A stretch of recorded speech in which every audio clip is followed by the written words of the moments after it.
Hello aspirants, I welcome you all at परचम classes. आज के सेशन में बिल्कुल एक न्यू टॉपिक शुरू कर रहे हैं हम, जिसका नाम है नेशनल इनकम अकाउंटिंग। भारत की जो राष्ट्रीय आय है उसको कैसे काउंट किया जाता है, कौन मिनिस्ट्री रिस्पॉन्सिबल होती है इन सब चीज़ों के लिए, और कैसे इसको कैलकुलेट किया जाता है। इस सेशन में हम इन सब चीज़ों पे बातें करेंगे। बिल्कुल आप लोगों को कैलकुलेट करना आ जाएगा अगर आप ध्यान से इस टॉपिक को समझते हैं तो। इट्स वेरी इंपॉर्टेंट टॉपिक, और आप चाहे किसी भी एग्जाम की बात कर लें, ये टॉपिक पूछे जाते हैं। चाहे आप रेलवे का पेपर दे लें, चाहे आप एसएससी का पेपर दे लें, चाहे आप यूपीएससी का पेपर दे लें, आप सीडीएस, सीएपीएफ, किसी भी एग्जाम में बैठ रहे हैं, इस टॉपिक से क्वेश्चन आते हैं। It is must topic for you people. ठीक है, तो नेशनल इनकम अकाउंटिंग शुरू करते हैं। तो नेशनल इनकम अकाउंटिंग का मतलब क्या होता है? अकाउंटिंग का मतलब क्या होता है? अकाउंट्स मेंटेन करना, है ना। अकाउंट्स मेंटेन करना, किस चीज के अकाउंट्स मेंटेन करना? ये एक बुक कीपिंग मेथड है। मतलब कि बुक कीपिंग किसको कहते हैं? अकाउंट्स को मेंटेन करना। एक बुक में आप सब कुछ कीप कर रहे हैं, मींस रख रहे हैं, मतलब सारा लेखा जोखा बना के रख रहे हैं, जिसका यूज किया जाता है। फिर गवर्नमेंट उस रजिस्टर को देखती है। फॉर एग्जाम्पल, मैंने एक आपको रजिस्टर दे दिया, एक कॉपी दे दी, ठीक है। उस कॉपी में मैंने क्या कहा कि तुम्हारा जैसे जैसे सिलेबस होता रहे आप इसमें लिखते रहना कि हमारा ये हो गया, ये हो गया, ये हो गया। यहाँ पे आप पेंडिंग लिस्ट बना लेना कि हमारा ये वाला टॉपिक पेंडिंग है, ये टॉपिक पेंडिंग है, ये टॉपिक पेंडिंग है। अब जब कभी भी मुझे ये देखना होगा कि आप लोगों की तैयारी कितनी है, तो मैं बार बार आपसे पूछूंगी नहीं। अब क्या करूंगी, मैं इस रजिस्टर को खोल लूंगी और मैं देखूंगी कि आपने जो भी बुक कीपिंग की है, आपने जो भी अपने डेटास, जो भी अपने टॉपिक्स लिखे हैं, उनमें से कितने टॉपिक्स पेंडिंग है, कितने टॉपिक्स कंप्लीट हो गए हैं, और इस हिसाब से मुझे आपकी तैयारी का पता लग जाएगा। इसी तरीके से गवर्नमेंट ऑफ इंडिया क्या करती है? बुक कीपिंग करवाती है मिनिस्ट्री से। कौन सी मिनिस्ट्री से? मॉस्पी से। मॉस्पी का मतलब क्या होता है? मॉस्पी का मतलब है ministry of statistics, ministry of statistics and programme implementation, ये मंत्रालय है। सांख्यिकी मंत्रालय इसको शॉर्ट में कह सकते हो, प्रोग्राम इंप्लीमेंटेशन। और इस मिनिस्ट्री के अंडर एक डिपार्टमेंट आता है जिसका नाम है एनएसओ, नेशनल स्टैटिस्टिकल ऑफिस। ये एनएसओ हमारी नेशनल इनकम को कैलकुलेट करता है।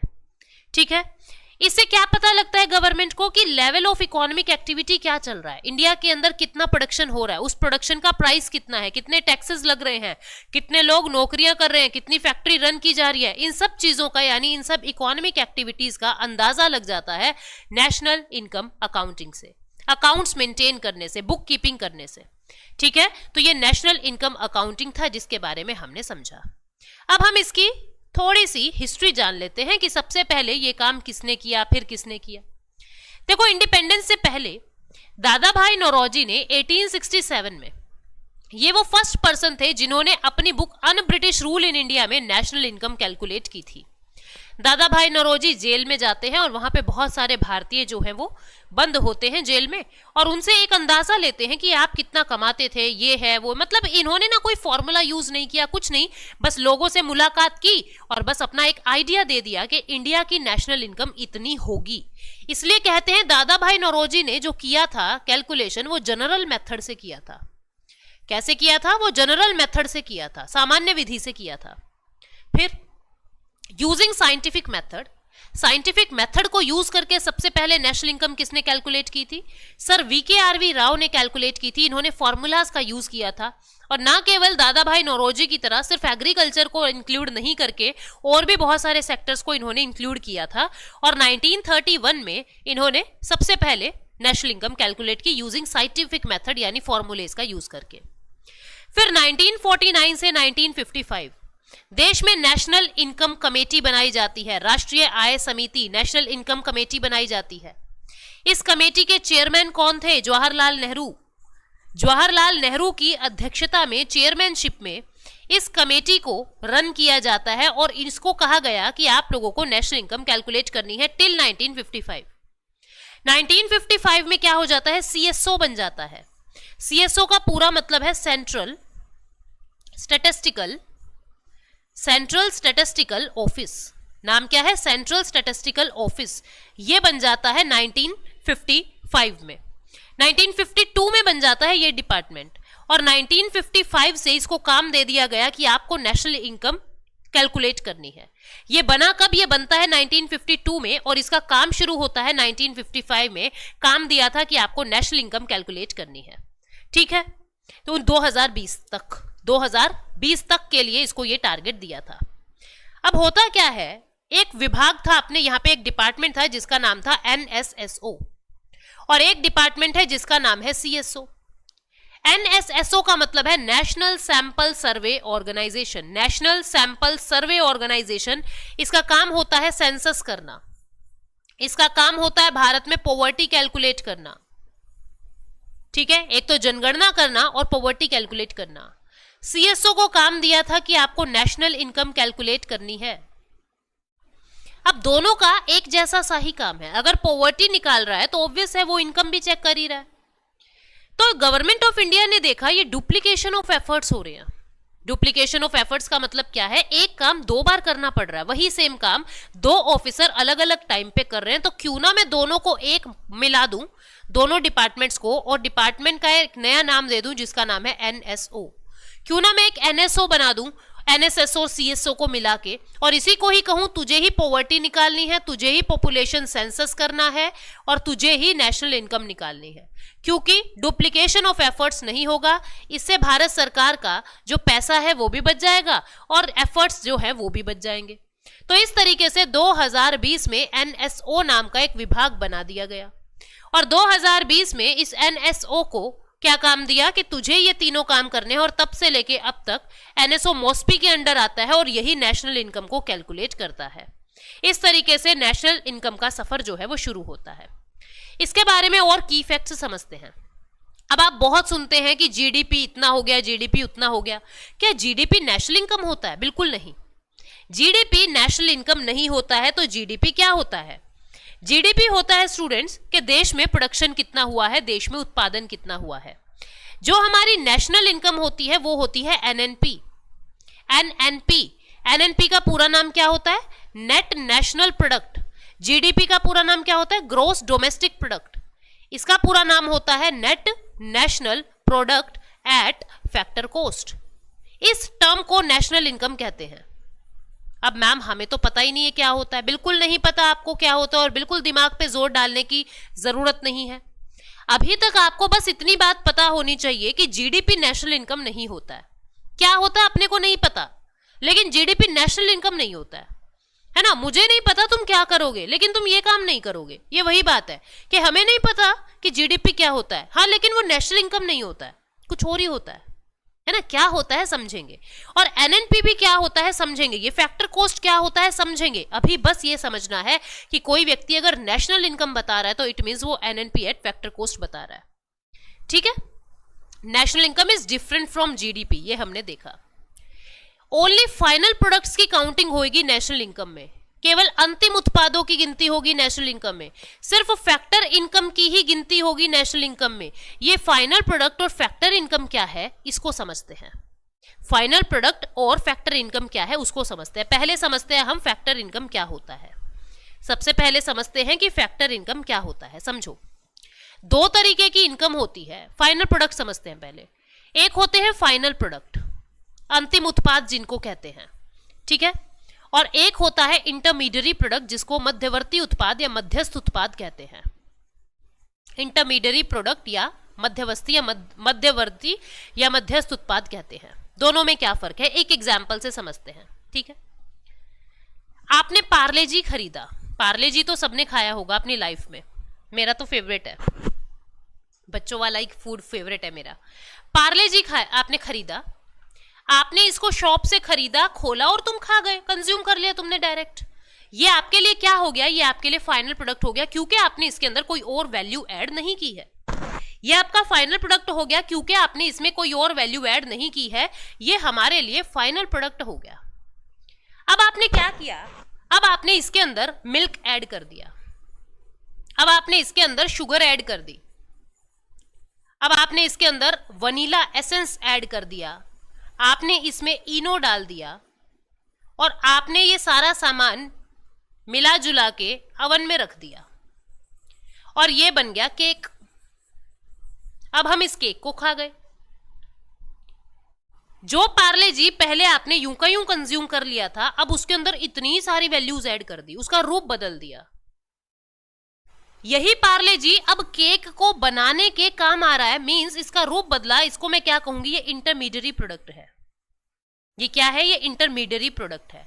मींस इंटरमीडिएरी प्रोडक्ट कौन से होते हैं, जो एज अ रॉ मटेरियल किसी और चीज को, किसी फाइनल प्रोडक्ट को बनाने के काम आ रहा है। इंटरमीडिएरी प्रोडक्ट है पार्ले जी, जब उसको केक बनाने में काम में लिया जा रहा है।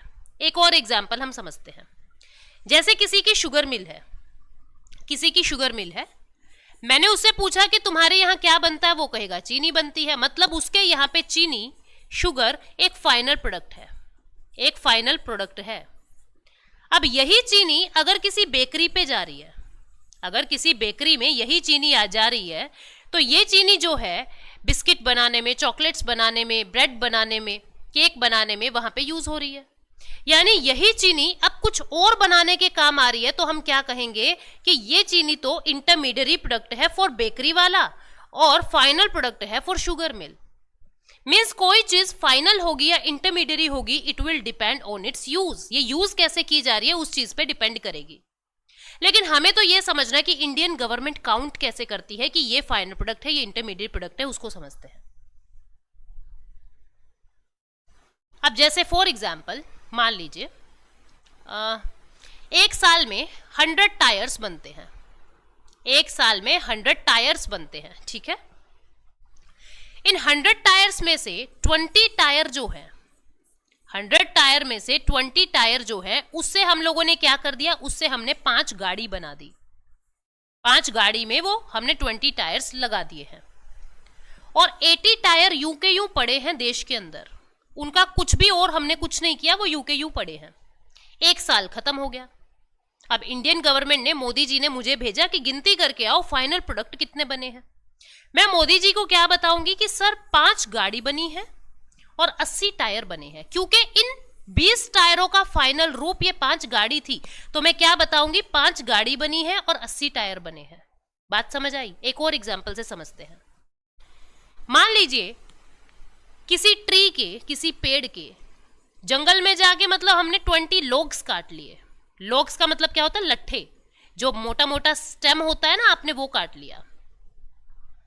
और उन 20 लोग से हम लोगों ने कितनी बना दी, 200 चेयर्स बना दी। और 8 लोग्स अभी पेंडिंग है, वो यू के यू पड़े हैं। इंडियन गवर्नमेंट ने क्या कहा कि साल खत्म हो गया है, पायल आप जाओ और काउंट करके आओ कि कितने फाइनल प्रोडक्ट्स बने हैं। मैं क्या कहूंगी कि सर 200 चेयर्स बनी है और 8 लोग्स बने हैं। जो फाइनल रूप है, अब जिसमें और वैल्यू एडिशन नहीं होना, वो आपका फाइनल प्रोडक्ट कहलाता है। और जब कभी भी नेशनल इनकम की काउंट होती है तो केवल फाइनल प्रोडक्ट्स को ही गिना जाता है, इंटरमीडिएरी प्रोडक्ट्स को नहीं गिना जाता है। बात समझ आई? जैसे आप लोग चाय बना रहे हैं, जो आपने उसमें चीनी, चाय पत्ती, मिल्क, वाटर सब डाला, वो क्या है, वो इंटरमीडिएरी है। फाइनल रूप क्या है, चाय। अब हम उसको यूं का यूं कंज्यूम कर रहे हैं। अब चाय को रूप नहीं बदल रहे हैं, हमने पानी का, दूध का, चीनी, चाय पत्ती, अदरक का, इनका रूप बदल दिया है। लेकिन वो सारी चीजें इंटरमीडिएरी कहलाएंगी। वो हम क्यों यूज कर रहे हैं, चाय को बनाने के लिए। तो चाय जो है, जो टी है, वो हमारा फाइनल प्रोडक्ट कहलाएगा। समझ गए फाइनल प्रोडक्ट क्या है? और जो फाइनल प्रोडक्ट है वो ही केवल नेशनल इनकम में काउंट होता है, इंटरमीडिएरी प्रोडक्ट्स को काउंट नहीं किया जाता। एक तो ये पॉइंट हमको समझ आ गया। उसके बाद अगली चीज जो हमें समझनी है, what is transfer payment and what is factor payment. Factor income कह दो, transfer, factor income, factor payment एक ही बात है। फैक्टर पेमेंट कह सकते हो आप या फैक्टर इनकम कह सकते हो, इसमें कुछ भी अलग नहीं है, ठीक है। और ये है ट्रांसफर पेमेंट या ट्रांसफर इनकम, एक ही बात है। मैं एक एग्जाम्पल से आपको अगेन ये समझाती हूँ। हिंदी में इसको कहेंगे कारक आय और इसको कहेंगे स्थापन्न आय। क्या कहेंगे इसको? स्थापन्न आय। कारक आय और स्थापन्न आय, ठीक है। समझते हैं इनको, क्या होता है कारक आय और क्या होता है स्थापन्न आय। समझो बात को, बिल्कुल ध्यान से समझना। मेरी नानी है, ठीक है, मेरी नानी जी, नानी जी ने क्या किया, एक गाड़ी ऑर्डर की, एक गाड़ी ऑर्डर की, ठीक है। उन्होंने स्विफ्ट ऑर्डर कर दी। ये फैक्ट्री थी। नानी जी ने कहा इनको कि मुझे गाड़ी चाहिए, मुझे स्विफ्ट दो, ठीक है। नानी जी ने इनको पेमेंट कर दी 7 लाख रुपीज और इन्होंने मेरी नानी को गाड़ी दे दी। क्या मेरी नानी के ऑर्डर की वजह से कुछ गुड्स एंड सर्विसेज देश में प्रोड्यूस हुए? आप कहोगे बिल्कुल हुए मैम, आपकी नानी की वजह से एक गाड़ी जो है वो प्रोड्यूस हो गई देश में, बिल्कुल सही बात है।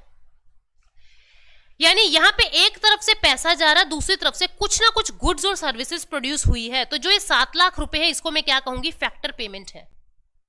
ऐसी कमाई, ऐसा पैसा, ऐसी पेमेंट्स जिसके बदले कुछ ना कुछ गुड्स या कुछ ना कुछ सर्विसेज प्रोड्यूस हो रही है, उसको हम क्या कहेंगे? उसको हम कहेंगे फैक्टर पेमेंट। क्या कहेंगे उसको? फैक्टर पेमेंट या फैक्टर इनकम। अब क्या होता है, मेरी नानी माँ ने ये गाड़ी मुझे गिफ्ट कर दी, ये गाड़ी मुझे गिफ्ट कर दी, ठीक है। अब क्या इस गिफ्ट की वजह से देश में कुछ प्रोडक्शन हुआ है? नो, वो प्रोडक्शन तो हम ऑलरेडी काउंट कर चुके हैं जब नानी ने ऑर्डर डाला था। अब जो ये गिफ्ट मेरे पास आ रहा है, इसकी वजह से तो कोई नया प्रोडक्शन नहीं हुआ है ना। आप कहोगे मैम नहीं हुआ, ये तो वही गाड़ी है जो पहले ली गई थी। यानी ये जो अब मेरे पास गाड़ी आएगी, जिसके बदले ना तो मैंने कुछ पैसे दिए क्योंकि गिफ्ट है, और ना ही जिसके बदले देश में कुछ प्रोडक्शन हुआ, देश में कोई भी उत्पादन नहीं हुआ, ना किसी गुड का ना किसी सर्विस का, तो ये जो गिफ्ट है इसको मैं कहूंगी ट्रांसफर पेमेंट। क्या कहूंगी इसको? Transfer payment. यानी ट्रांसफर पेमेंट क्या है? कोई भी वो चीज जिसके बदले कोई भी गुड्स या सर्विसेज प्रोड्यूस नहीं हो रही, उसको तो कहूंगी ट्रांसफर पेमेंट। और फैक्टर पेमेंट जिसके बदले देश में कुछ ना कुछ गुड या सर्विसेज प्रोड्यूस हो रही है, उसको कहूंगी मैं फैक्टर पेमेंट। ट्रांसफर पेमेंट का कुछ एग्जाम्पल दे देते हैं। अच्छा, एक और पहचान है, फैक्टर पेमेंट ना बाइलेटरल होती है। बाइलेटरल का मतलब क्या है? एक तरफ से ए बी को कुछ दे रहा है, बी ए को कुछ दे रहा है। एक ने पैसे दिए, मनी दिया, एक ने उसको सामान या कोई वस्तु दे दी, कोई वस्तु या कोई सेवा दे दी, यानी गुड्स या सर्विसेज दे दिया। दोनों तरफा चलता है फैक्टर पेमेंट। जबकि ट्रांसफर पेमेंट यूनिलेटरल होता है, एक तरफ चलेगा। एक व्यक्ति तो कुछ दे रहा है, दूसरा कुछ भी नहीं दे रहा। नानी ने मुझे गाड़ी गिफ्ट की, मैंने वापस कुछ नहीं दिया। ऐसे ही एग्जाम्पल देखते हैं ट्रांसफर पेमेंट के कौन कौन से हैं। स्कॉलरशिप, वजीफा, ये आपकी ट्रांसफर पेमेंट होती है। जो भी डोनेशन मिलता है वो आपकी ट्रांसफर पेमेंट होती है। जो डायरेक्ट टैक्स होते हैं, डायरेक्ट टैक्स, वो आपकी ट्रांसफर पेमेंट होती है, ठीक है। अच्छा, कोई भी आपको मान लीजिए विंडफॉल गेन हो रहा है, लॉटरी वगैरह में आप जीत गए, केबीसी में जीत गए, उसको कहते हैं विंडफॉल गेन, ये भी ट्रांसफर पेमेंट होता है। कोई गिफ्ट आपको मिला, ये ट्रांसफर पेमेंट होता है। इन सब की वजह से कोई भी गुड्स और सर्विसेज देश में प्रोड्यूस नहीं होती है, इस वजह से इसको ट्रांसफर पेमेंट कहते हैं। जब कभी भी नेशनल इनकम की काउंटिंग होगी तो ओनली फैक्टर पेमेंट गिनी जाएगी, क्योंकि नेशनल इनकम में हम इकोनॉमिक एक्टिविटी का पता लगा रहे हैं, यानी देश में कुछ प्रोडक्शन का पता लगा रहे हैं। और वो प्रोडक्शन किस में होती है? ओनली फैक्टर पेमेंट में होती है। ट्रांसफर में तो प्रोडक्शन गुड्स एंड सर्विसेज का होता ही नहीं है, इसलिए ओनली फैक्टर पेमेंट्स या factor income will be counted in national income. I hope आप ये पॉइंट भी समझ गए कि फैक्टर पेमेंट या ट्रांसफर पेमेंट क्या होता है, ठीक है। उसके बाद ये हम लोग समझ गए कि सिर्फ फाइनल प्रोडक्ट्स ही गिनती की जाएगी, फैक्टर इनकम ही इंक्लूड होगी, ये जीडीपी से अलग है। और एनएनपी एट फैक्टर कॉस्ट को हम क्या कहते हैं? हम नेशनल इनकम कहते हैं। इसके बाद जीडीपी और एनएनपी में फर्क क्या है? अब एक एक करके सब कुछ समझते हैं। बहुत इंटरेस्टिंग है, बहुत आसान है, बस आपका कंसंट्रेशन भंग नहीं होना चाहिए। बिल्कुल 100% कंसंट्रेशन के साथ क्लास में बैठना और साथ साथ चीजों को सोल्व करने की कोशिश करना। बिल्कुल 100% कंसंट्रेशन आप लोगों का चाहिए मुझे इस टॉपिक में। मैंने कहा जीडीपी, अभी तक हमको पता ही नहीं है जीडीपी क्या होता है, ना ही हमें जानना। और एनएनपी, दोनों में क्या फर्क है वो हम समझेंगे। पहले इनका पूरा नाम जानते हैं। जीडीपी का मतलब होता है gross domestic product, gross domestic product. NNP का पूरा नाम होता है net national product, net national product. Gross domestic product and net national product, ये दो चीजें हैं। इसको कहेंगे सकल घरेलू उत्पाद, इसे कहेंगे निवल राष्ट्रीय उत्पाद। अब इन शब्दों में क्या फर्क है? किसको तो हम ग्रॉस कहते हैं, किसको नेट कहते हैं। अब इन चीजों पे आपका ध्यान होना चाहिए कि ग्रॉस किसको कहेंगे, नेट किसको कहेंगे। इन चीजों को समझते हैं, समझिए। जैसे आपने सबसे पहले मैं आपको क्या बता रही हूं, पहले हम करेंगे ग्रॉस वर्सेस नेट, ठीक है। फिर हम लोग करेंगे डोमेस्टिक वर्सेस नेशनल,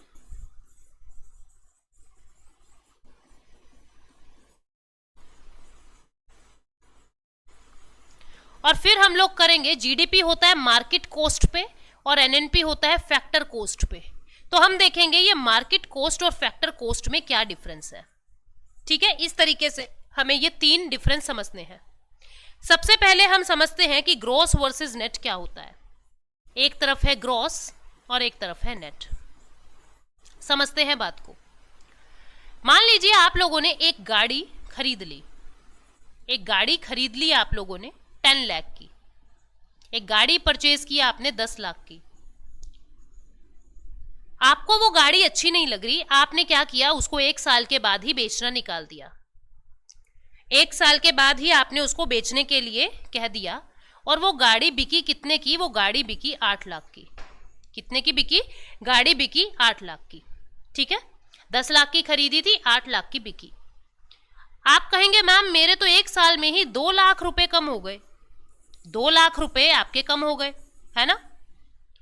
जितनी को वो बिल्कुल ब्रांड न्यू गाड़ी थी, कितने की थी, 10 लाख की, उसे कहेंगे वो गाड़ी की ग्रॉस वैल्यू थी।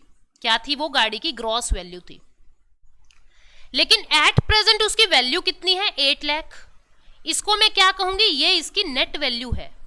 आज के दिन इसकी नेट वैल्यू क्या है, 8 लाख। ये जो गैप आया 2 लाख का, इसको क्या कहते हैं, मेरे प्राइसेस में नुकसान हो गया, मेरे प्राइसेस का हास हो गया। ह्रास कहते हैं इसको हिंदी में, यानी डेप्रिसिएशन हो गया। 2 लाख का क्या हो गया, डेप्रिसिएशन हो गया।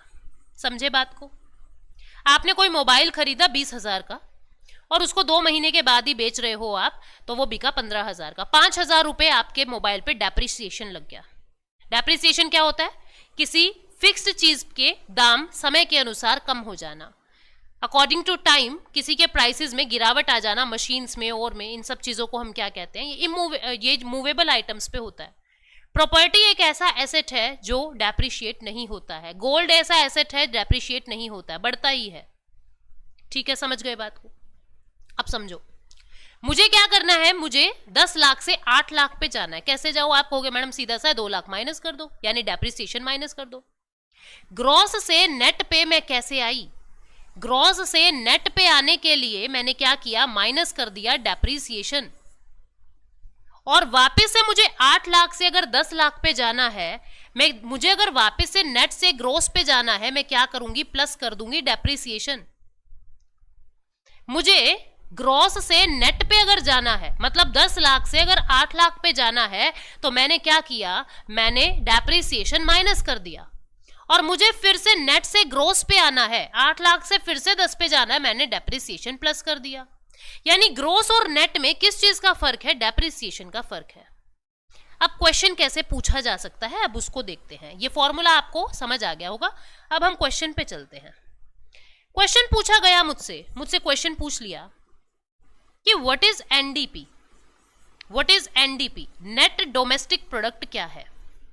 हमसे क्या पूछ लिया, what is NDP, net domestic product क्या है। हमको नहीं पता क्या है, हमको सिर्फ फॉर्मूला बनाना है इसका।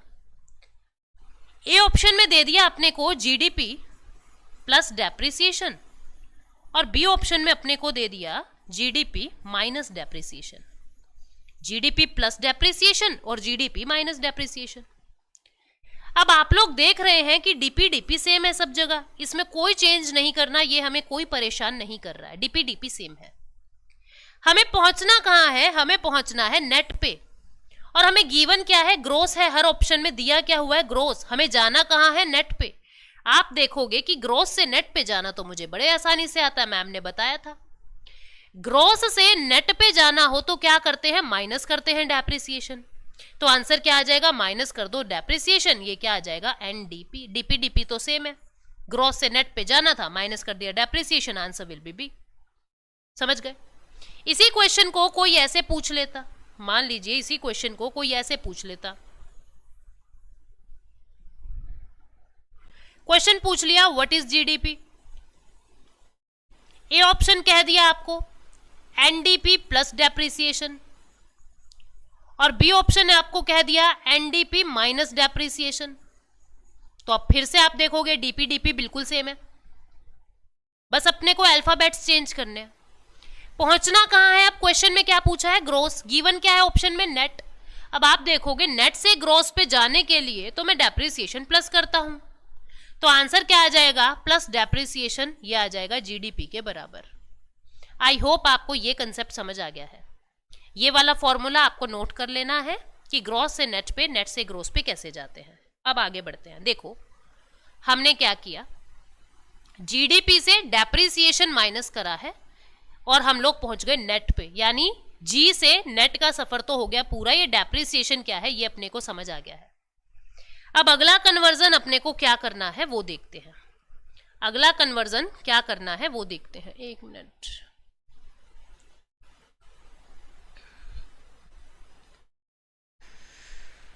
अगला कन्वर्जन अपना मकसद क्या था? देखो ये हो चुका है।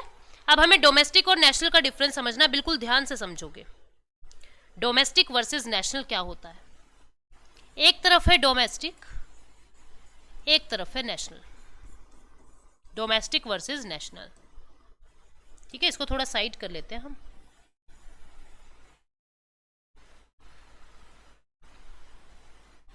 डोमेस्टिक वर्सेस नेशनल, घरेलू वर्सेस राष्ट्रीय कैसे निकालते हैं उसको देखते हैं। मान लीजिए ये मेरा इंडिया है, इंडिया मेरा हीरा है, डायमंड है ना, ये मेरा इंडिया है। इस इंडिया में ए कंपनी, बी कंपनी, सी कंपनी, तीन कंपनी काम कर रही है, ए, बी और सी। ए कंपनी है इंडियन कंपनी, ए कंपनी क्या है? Indian company. बी कंपनी क्या है? चाइनीज कंपनी, कोई चाइनीज कंपनी भारत में काम कर रही है। और सी कंपनी है जापानीज कंपनी, जापान की कंपनी है, ठीक है। ए कंपनी एक साल में 100 रुपए का प्रोडक्शन करती है, कितना? 100 रुपीज का प्रोडक्शन करती है। बी कंपनी एक साल में 50 रुपए का प्रोडक्शन करती है और सी कंपनी एक साल में 200 रुपए का प्रोडक्शन करती है, ठीक है। अब मुझसे पूछा आप अपनी डोमेस्टिक कमाई निकालिए। अब मैंने सोचा डोमेस्टिक यानी मेरे घर की, मेरा घर तो भारत है। मेरे घर में रह के कोई व्यक्ति कुछ भी अगर प्रोड्यूस कर रहा है वो मेरे घर का है, यानी मेरे भारत देश में चाहे वो किसी भी देश की कंपनी है, अगर वो इंडिया की टेरिटरी में बैठ के प्रोडक्शन कर रहे हैं तो वो डोमेस्टिक कमाई है। क्योंकि मेरा घर क्या है? मेरा घर भारत है, और मेरे भारत में अगर कोई कमाई कर रहा है तो वो सब मेरे भारत की है, वो सब मेरे भारत की है। समझ आ रही है बात? यानी ए बी सी तीनों की कमाई में जोड़ दूंगी, आंसर विल बी 350 रुपीज। ये मेरी डोमेस्टिक कमाई है। डोमेस्टिक शब्द आते ही आपको ये समझ लेना है कि भारत की बात हो रही है। भारत के अंदर चाहे वो किसी भी देश की कंपनी क्यों ना हो, किसी भी देश की company, China, Japan, USA, Pakistan, Afghanistan, Nigeria, किसी भी देश की हो, आप सबको जोड़ दोगे डोमेस्टिक कमाई निकालने के लिए। अब मेरे टीचर ने क्या किया, मुझसे डोमेस्टिक कमाई निकलवा ली, ठीक है जी। अब उन्होंने इस केस को और एक्सटेंड कर दिया। उन्होंने कहा कि मान लो पायल ये अमेरिका है और इस अमेरिका में दो कंपनी और है, एक का नाम है डी, एक का नाम है ई। अमेरिका में एक कंपनी है इंडियन और एक कंपनी है अमेरिकन।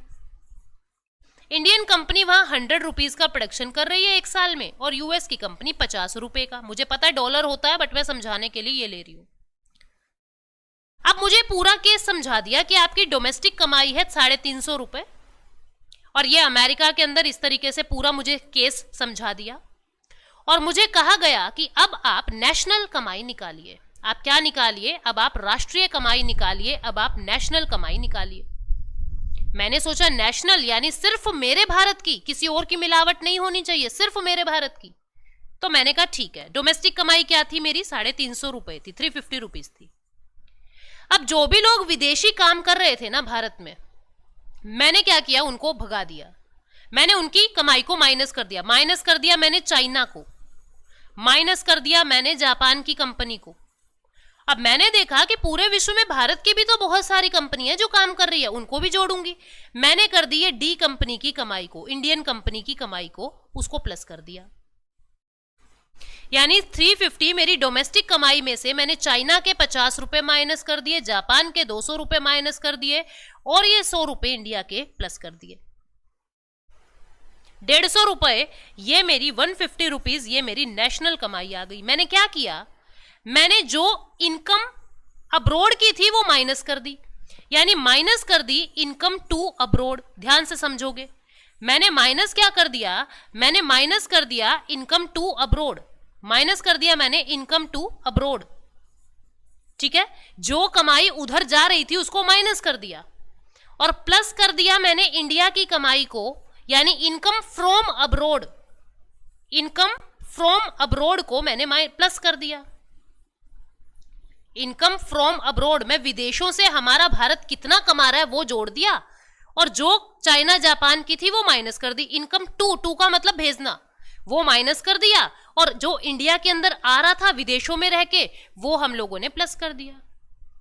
और ये क्या निकल गई, ये आपकी 150 इस तरीके से एक नेशनल कमाई निकल गई। क्या निकल गई, नेशनल कमाई निकल गई। तो फॉर्मूला मेरा क्या बन गया, मैं नेक्स्ट पेज पे आपको बताती हूं। मैंने डोमेस्टिक कमाई में मैंने क्या जोड़ दिया, प्लस कर दिया इनकम फ्रॉम अब्रोड। 100 रुपए जो अमेरिका के अंदर भारतीय कंपनी कमा रही थी, इनकम फ्रॉम अब्रोड मैंने प्लस कर दिया और माइनस कर दिया मैंने इनकम टू अब्रोड। माइनस क्या कर दिया मैंने, इनकम टू अब्रोड। जो मैंने चाइना और जापान का माइनस किया है वो मैंने विदेशों में भेज दिया है और ये निकल गई मेरी नेशनल कमाई। और ये मैं क्या कर रही हूं, मैं अब्रोड की नेट इनकम निकाल रही हूं। जो हमारा था हमने ले लिया, जो उनका था उनको दे दिया। मैं इसको क्या कह सकती हूं, NFIA, यानी net factor income from abroad. मैं क्या कहूंगी इसको, net factor income from abroad, net factor income from abroad, NFIA। ठीक है, यानी मेरा क्या कंक्लूजन क्या निकला कि अगर मुझे डोमेस्टिक से नेशनल जाना है, अगर मुझे डोमेस्टिक से नेशनल जाना है, नहीं समझ आया तो वीडियो को रिवाइंड कर लो। डोमेस्टिक से मुझे नेशनल पे कन्वर्ट करना है तो मुझे क्या करना पड़ेगा, मुझे प्लस करना पड़ेगा NFIA और इस तरीके से मैं नेशनल पे पहुंच जाऊंगी। मुझे डोमेस्टिक से अगर नेशनल जाना है तो मुझे प्लस करना पड़ेगा NFIA और इस तरीके से मैं नेशनल इनकम पे पहुंच जाऊंगी। क्वेश्चन कैसे बनेंगे देख लेते हैं। क्वेश्चन कैसे बनेंगे वो देखो। अब क्वेश्चन बना व्हाट इज GNP, हमें नहीं पता क्या है। ए ऑप्शन में दे दिया GDP प्लस NFIA और बी ऑप्शन में दे दिया GDP माइनस NFIA। ठीक है, GDP plus NFIA, GDP minus NFIA। अब समझो बात को, क्या सेम है, GP सेम है, कोई जरूरत नहीं है चेंज करने की, दोनों बिल्कुल सेम है। GP दोनों बिल्कुल सेम है, कोई भी मुझे नीड नहीं है चेंज करने की। लेकिन मुझे पूछा गया है नेशनल और मेरे पास है डोमेस्टिक। अब आप याद करें कि मैम ने क्या बताया था, डोमेस्टिक से अगर नेशनल जाना है तो मैं NFIA को प्लस कर दूंगी। तो देख लो कहाँ है ऑप्शन में प्लस NFIA, ये रहा, और ये आंसर आ जाएगा आपका GNP। डोमेस्टिक से नेशनल अगर जाना है तो मैंने NFIA प्लस कर दिया। ठीक है, क्लियर हो गया होगा। एक और क्वेश्चन देखते हैं, व्हाट इज NNP। अब मुझसे क्या पूछ लिया, what is NNP। A option दे दिया GDP minus depreciation plus NFIA। B option दे दिया GDP minus depreciation minus NFIA। C option दे दिया GDP plus depreciation plus NFIA और डी ऑप्शन दे दिया GDP minus depreciation plus depreciation minus NFIA। अब ये तो रायता फैल गया। हाँ, ये तो मैम आपने दो कंसेप्ट मिक्स कर दिए, नेट का और नेशनल का। ध्यान से देखते हैं क्या करना है। अब तुम इस बात को देखना, इस बात को देखो तुम, हमें पहुंचना कहाँ है, नेट नेशनल प्रोडक्ट पे। PPP तो सेम है, कुछ भी चेंज नहीं करना। सबसे पहले हमसे पूछा क्या है, हमसे पूछा नेट। क्या पूछा हमसे, हमसे पूछा नेट। और गिवन क्या है, गिवन है ग्रॉस। गिवन क्या है, गिवन है ग्रॉस और पहुंचना है नेट पे। सबसे पहला फॉर्मूला याद करो कि ग्रॉस से अगर नेट पे जाना है तो क्या करेंगे, माइनस करेंगे डेप्रिसिएशन। जहां प्लस दिख रहा है उसको काट दो। मुझे ग्रॉस से नेट पे जाना है, प्लस डेप्रिसिएशन नहीं चाहिए, मुझे माइनस डेप्रिसिएशन चाहिए। अगला लेटर क्या है, नेशनल। मुझे गिवन क्या है, डोमेस्टिक। मुझे डोमेस्टिक से नेशनल पे जाना है, क्या करूं, प्लस कर दूं NFIA। डोमेस्टिक से नेशनल पे जाना है, प्लस कर देंगे NFIA। Answer will B A. Clear हो गई बात, किस तरीके से निकालना है हमें, क्वेश्चन कैसे अटेम्प्ट करने हैं, ये क्वेश्चंस अमूमन पूछ लिए जाते हैं। ठीक है, तो ये थी आपकी जीडीपी और एनएनपी। अब एक चीज बच गया, that is market cost and factor cost. वो क्या होता है वो समझिए। अब हमें क्या समझना है कि जो जीडीपी निकलता है वो तो निकलता है मार्केट कॉस्ट पे, और जो एनएनपी निकलता है वो निकलता है फैक्टर कॉस्ट पे। दोनों में डिफरेंस क्या है, मार्केट कॉस्ट क्या होता है और फैक्टर कॉस्ट क्या होता है, इस चीज को समझेंगे। समझिए बात को। फैक्टर कॉस्ट शब्द आया है फैक्ट्री से, कारक लागत कहते हैं इसको, कारक लागत, कारक लागत। ठीक है, फैक्ट्री से ये शब्द आया है। फैक्टर कॉस्ट का मतलब होता है बेसिक कॉस्ट, कि प्रोड्यूसर को कोई चीज कितने की पड़ रही है। मैं अगर फैक्ट्री वाली हूं, मुझे कोई चीज बनाने में क्या लागत लग रही है, मेरा कॉस्ट ऑफ प्रोडक्शन कितना लग रहा है, उसको कहते हैं फैक्टर कॉस्ट। समझना बात को। मान लो मेरी एक फैक्ट्री है, इस फैक्ट्री में मैं टी शर्ट्स बना रही हूं। क्या बना रही हूं मैं, टी शर्ट्स बना रही हूं। ठीक है, हम परचम क्लासेस की टी शर्ट्स बना रहे हैं। अब इस टी शर्ट को बनाने में मेरा इस फैक्ट्री का रेंट लग रहा है, बिजली लग रही है, इलेक्ट्रिसिटी, कपड़ा लग रहा है, लेबर लग रही है, धागा लग रहा है, कटिंग डिजाइनिंग, ये सब लग रहा है। अब मुझे ये शर्ट कितने की पड़ी, 800 रुपए की पड़ी। ये मेरी क्या हो गई, ये हो गया मेरा फैक्टर कॉस्ट। अब मैं इस 800 रुपए को मार्केट में बेचने के लिए गई, इस टी शर्ट को मैं मार्केट में लेके गई, वहां पे होलसेल मार्केट में इसको सेल करने के लिए। अब जैसे ही मैं निकली, यहां पे खड़े थे जीएसटी वाले। आपने कुछ बनाया है मैम, तो हमको भी टैक्स चाहिए। पहले एक्साइज ड्यूटी देते थे हम प्रोडक्शन पे, लेकिन अब हम जीएसटी देते हैं। तो वो मुझसे 100 रुपए जीएसटी के ले गए, 100 रुपए मुझसे जीएसटी के ले गए। कितने की हो गई टी शर्ट, 900 रुपए की हो गई। मैं आगे बढ़ी, आगे मैं अगर बढ़ी तो मुझे क्या मिल गया, मुझे मोदी जी मिल गए, मुझे खड़े हुए मोदी जी मिल गए। मोदी जी बोले कहाँ जा रहे हो, मैंने कहा टी शर्ट बेचने जा रही हूँ। बोले अरे सुनो सुनो, मैंने सारी टी शर्ट्स पे 5-5 रुपए की छूट कर दी है भारत सरकार की तरफ से। मैंने कहा अच्छा, 5 रुपए की छूट कर दी है, माइनस कर दिए मैंने 5, इसमें से मैंने -5 कर दिया, यानी सब्सिडीज को मैंने माइनस कर दिया, सब्सिडी को मैंने माइनस कर दिया। 800 में 100 रुपए टैक्स के जोड़े थे और 5 रुपए माइनस कर दिए, यानी 895 रुपीज की ये टी शर्ट 895 की मार्केट में पहुंचेगी। आप कहोगे मैडम फैक्ट्री वाला अपना प्रॉफिट नहीं जोड़ेगा क्या, नहीं जोड़ रहा है। क्यों मैंने इसमें इंक्लूड नहीं किया प्रॉफिट का, बिकॉज मैं सिर्फ प्रोडक्शन देख रही हूं। ये हम नेशनल इनकम में इकोनॉमिक एक्टिविटी देखते हैं, सिर्फ प्रोडक्शन पे ध्यान देते हैं, हम लॉस प्रॉफिट पे ध्यान नहीं देते। हम बस ये देख रहे हैं हमें लागत कितने की लगी, समझ गए। जो उसका प्रॉफिट है वो जब इनकम टैक्स लेंगे उसे तब देख लेंगे हम, अभी सिर्फ और सिर्फ प्रोडक्शन पे ध्यान देना है। यानी मेरी जो टी शर्ट बनी थी 800 की बनी थी, उस पे 100 रुपए मैंने टैक्स का जोड़ दिया और माइनस कर दिए 5 रुपए सब्सिडी के, 895 ये मेरी मार्केट कॉस्ट आ गई। समझ गए। यानी मुझे फैक्टर कॉस्ट से मार्केट कॉस्ट पे जाना है। अगर मुझे फैक्टर कॉस्ट से अगर मुझे मार्केट कॉस्ट पे जाना है तो मुझे क्या करना पड़ेगा, बाजार लागत पे अगर मुझे जाना है तो मैंने प्लस कर दिए थे इनडायरेक्ट टैक्सेस, प्लस कर दिए इनडायरेक्ट टैक्स, इनडायरेक्ट ही लिए हैं बिकॉज डायरेक्ट का यहां कोई रोल नहीं है, और माइनस कर दी मैंने सब्सिडी, माइनस क्या कर दी मैंने, सब्सिडी। ठीक है। मार्केट कॉस्ट से मुझे फैक्टर कॉस्ट पे जाना हो तो, वापस जाना हो तो 895 से 900 पे जाना हो तो मैं माइनस कर दूंगी इनडायरेक्ट टैक्सेस को और प्लस कर दूंगी मैं सब्सिडी को, प्लस कर दूंगी मैं सब्सिडी को। बात समझ आई। इस तरीके से फैक्टर कॉस्ट से मार्केट कॉस्ट और मार्केट कॉस्ट से फैक्टर कॉस्ट का सफर तय होता है। इसको कहीं कहीं आप बुक्स में देखोगे, इसको नेट NIT भी लिखा होगा, नेट इनडायरेक्ट टैक्स। नेट क्यों कह रहे हैं, क्योंकि इनडायरेक्ट टैक्स में से कुछ घटा रहे हैं हम, तो नेट इनडायरेक्ट टैक्स भी इसको कह देते हैं। एक ही बात है, आप कुछ भी कह सकते हो। अब क्वेश्चन देखते हैं। अब मुझसे किसी ने पूछ लिया what is NNP eight factor cost, मुझे दे दिया GDP एट मार्केट कॉस्ट और मुझे कहा कि तुम्हें यहां तक पहुंचना है। आपके पास है GDP एट मार्केट कॉस्ट और आपको NNP एट फैक्टर कॉस्ट पे पहुंचना है। मैं कैसे पहुंचूंगी, समझना इस बात को, कैसे पहुंचूंगी। मैंने देखा सबसे पहले मुझे ग्रॉस से नेट पे जाना है। मैं क्या करूं, मैंने माइनस कर दिया डेप्रिसिएशन।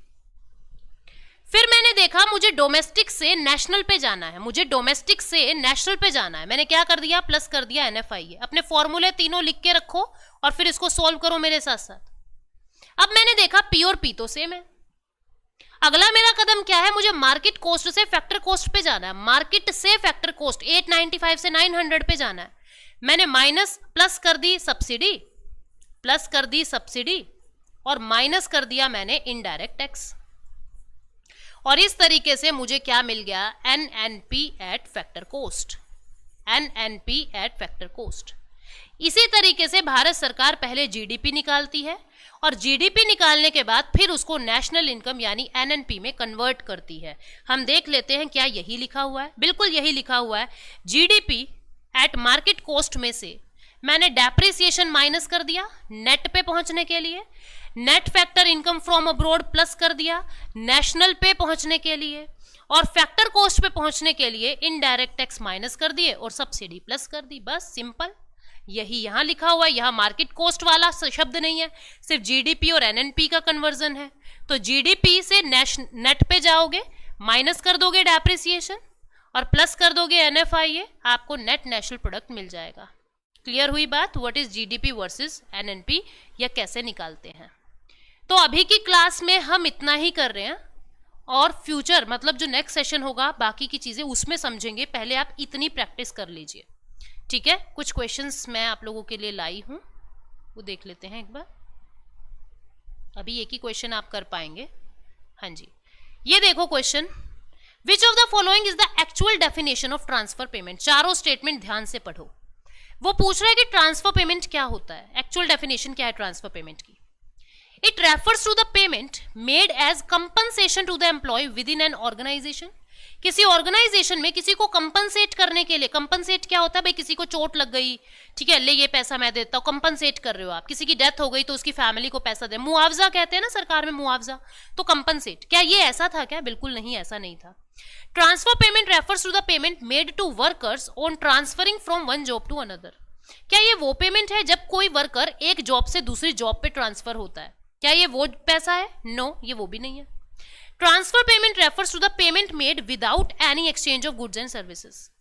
क्या ये वो पैसा है जहां गुड्स एंड सर्विसेज प्रोड्यूस ही नहीं हो रही है, एक्सचेंज ही नहीं हो रही है? यस, ये वही था। मेरी नानी ने मुझे गिफ्ट किया जिसकी वजह से गुड्स और सर्विसेज कहीं एक्सचेंज नहीं हुई है। तो आंसर क्या आ गया? सी। ठीक है, अभी के लिए आप यही कर पाओगे। नेक्स्ट सेशन में जब पूरा टॉपिक हम लोग कवर कर देंगे, फिर बचे हुए एमसीक्यूज को भी हम डिस्कस करेंगे। आई होप आप लोगों को इतना समझ आ गया है। बने रहिए मेरे साथ। Thank you so much, take care, bye bye.